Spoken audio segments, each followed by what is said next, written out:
Alright guys, welcome to episode 13 of Tank Chats. Well, first of all, this is not going to be unlucky 13 because we're probably going to do another video today. So you guys will probably get 2 or 3. We don't know yet because we're out here, so we might as well get done what we can.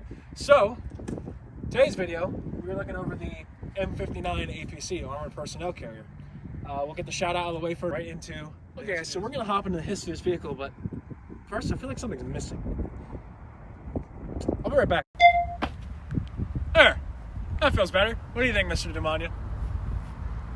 It feels right. Yeah. Alright guys, history of this vehicle. Okay guys, hopping into the history of this vehicle right away.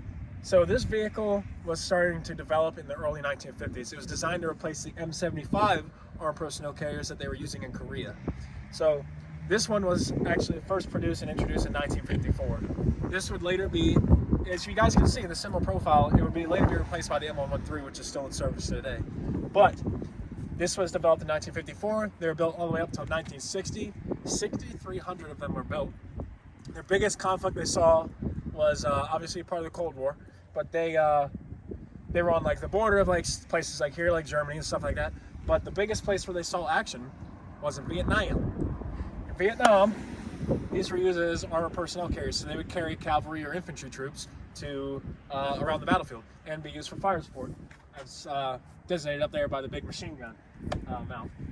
So this vehicle would have a crew of 12, driver and a commander, and 10 infantry or cavalry troops in the back. They were in service until the 1980s. Late 1980s is when this vehicle was retired, so they were serving along with M113s after it was officially replaced by this. But they would have been used in other conflicts, such as like some of the police actions and stuff like that in the 70s and 80s. They would have been used for that until they were retired in the late 1980s when the M113 had fully taken over just right before Desert Storm and the Gulf War and all that. So probably the latest that these saw action, at most, would be Panama.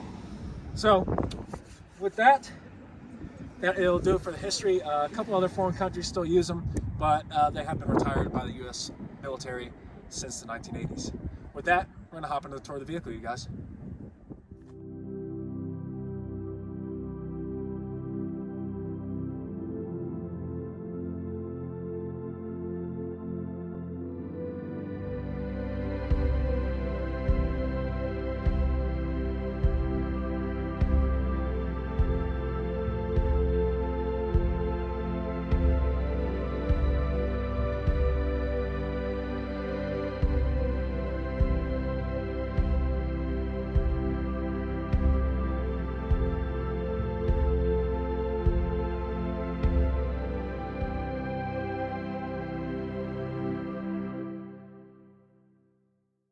Alright, so hopping right into the tour of the vehicle, guys. Right here, obviously, you see you got the big towing lugs right here in case they need to pull something or be pulled by someone. You got a front mount guard here, kind of like in place here by bolts. You can put extra equipment and stuff, sandbags and stuff on the front to give it extra armor protection. Then, as we look at the fenders on this vehicle, it doesn't really have fenders, but the front of the vehicle, it says a 7th ATC vehicle, so Adjutant Training Command, and it's a headquarters company, 4th Platoon APC.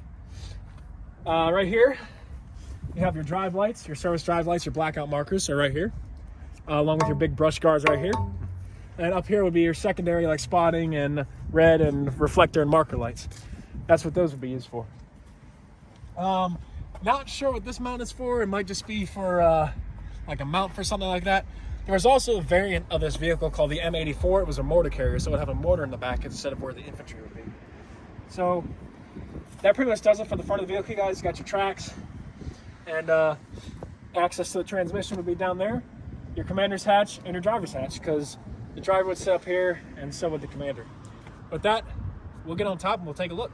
And one thing I forgot to mention too, I did a smooth take, but I had to insert this little part. This vehicle would have up to like 25 millimeters of armor, so like half an inch of armor. It was just steel, 16 millimeters in some places, but that's pretty much all the armor it had. Like I said, it wasn't meant for tank-on-tank combat. That's not what this is for. It's an armored personnel carrier. We just call it a part of Tank Chats. So with that, we're gonna hop up now, you guys. All right, so looking at the crew positions here. Right here, this is where your commander would sit. You see his direct vision sensor right here.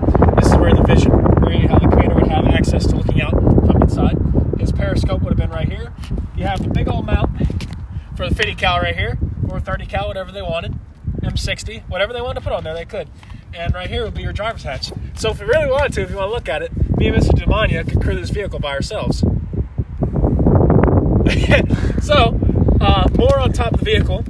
This is where your exhaust would come out.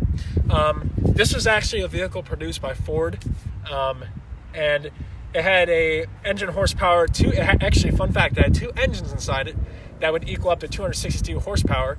I could power this vehicle up to 32 miles per hour. So that's where the exhaust would come out. The engine would be down in here.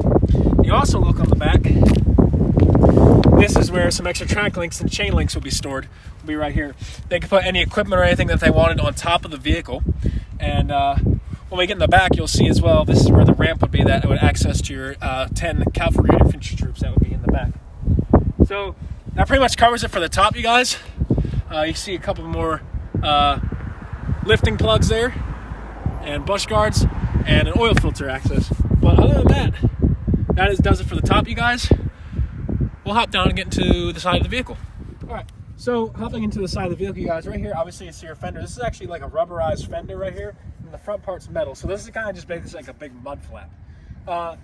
You have your front drive sprocket here, which when they started transitioning into the MBTs, they were actually in the back. So this is a later example. So this is an example of what they were using earlier, based off earlier vehicles. Then you have your back support wheel back here. You have your other side support wheels right here, and then your regular drive wheels. The transmission was a hydromatic torsion bar suspension system, so that's how that worked. And there's nothing really much on the side here. I mean, you can hang equipment and stuff off it. Like if I were probably in this vehicle, I'd probably hang my bag or something off this bush guard right here. It's just got the big old US star on it. And that pretty much does this for the side. You got your track links, and that's really it for the side of the vehicle, guys. Nothing too crazy going on here. We'll hop in the back and we'll check that out. All right, so getting into the back of this vehicle, guys, right here, you have your rear reflector light, your backup marker lights, so your backup light would actually be in here. You have your rear fenders, has the same markings as the front. This is your rear fender right here. This is actually a kit for tools, so this would have like your Pioneer kit for it right here, the back track links. And then the main feature of this vehicle was that it was an armored personnel carrier. So your 10 troops would be stored in the back here, so they could drop and raise this ramp at will. And it's locked up by a chain right now, but it would be probably on like a hydraulic system where they could lower it. You could put extra equipment attached on here, also use to help to pull it down. And then there's also an access door if it were to get stuck. So that's what the purpose of this is, if you want to get a shot of that, the access door there. And then we also have the old familiar tow pencil right here. So if we needed to tow anything or get towed by something, and it's tow lugs here in the back. Like I said, this baby had 2 engines that kind of would have been like off into the side of the vehicle and into the front. That would give it 262 horsepower, powering this vehicle up to 32 miles per hour. Take the speed governor off, and you'd be on a road like the one behind Mr. Dumani there. It would probably be 35 miles an hour you can get it up to. But with that, we're gonna get to the front and close out this video, you guys. Mr. Dumani, Mr. Basinski. we got Charlie on the line. Man, let's go. Let's go.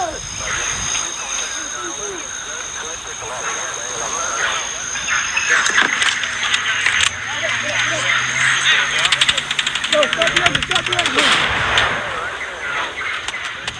We got Charlie on the line. 12 o'clock. Guys, with that, thank you for tuning in to episode 13 of Tank Chats. Today we look at the M59 Armored Personnel Carrier. We thank you for tuning in, and we thank you again. Peace.